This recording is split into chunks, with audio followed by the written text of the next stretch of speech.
Wantoota sadii eeggachuu qabda firummaa keessatti. Firummaa jaalalaa ta'e, firummaa bultii keessatti wantoota sadii eeggachuu qabda. Sababni isaa wantoonni kunniin sababa dhumiinsa firummaa ta'uu dandeetti yookaan addaan bahiinsaa ta'uu danda'a jedhan. Tokkoffaa nama wajjin jirtu san yookaan nama jaalatte san nama akka nama isa hin barbaanne hin godhatin.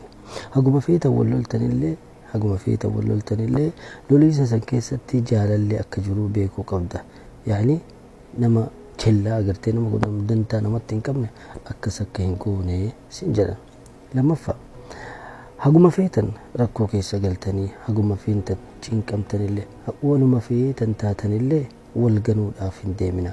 Yaani haguma feete isin laaftuu dadhabduu taatullee haguma fedhe innillee dadhabaa ta'ullee yoo dandeettan wal badadaa wal yaalaa malee deemtanii kara biraa hin deemina. Yaani jinjanaa keessa hin seeninaa illikiidhaan jechuun yookaan ganiinsa keessa akka hin seenne sin jedhan.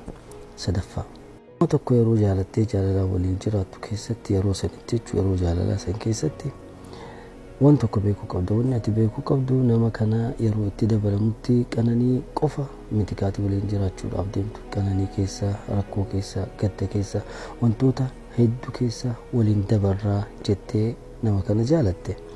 Yeroo inni rakkina wahii keessa seenee rakkina san keessatti yoo kagattuun ta'e namni ati jaalattu sun yaani qiimii yookaan nagarii jedhan san sitti qabatee yookiin firummaan sun akka gara fuulduraa deemtu akka hin taane gochuu danda'a. Akkasuma yookiin gadoo garaa keessatti qabatee gaafa biraa ammoo gadoo sana yeroo inni si deeffatutti ati immoo sababa saniin nama saniin addaan bahuu dandeetta. Kanaafuu wanni ati gochuu qabdu gadda ta'ee, gammachuu ta'ee, qananii ta'ee, hiyyummaa ta'ee hunda keessa waliin dabartanii gara jiruu nagahaatitti wajjin dabruu qabdanii sinin jedhan. Sadan kanneen yoo eeggatte jiruu bareeda jiraatta yookaan addaan bahiinsi keessan dhiyaatee jira jechuudha.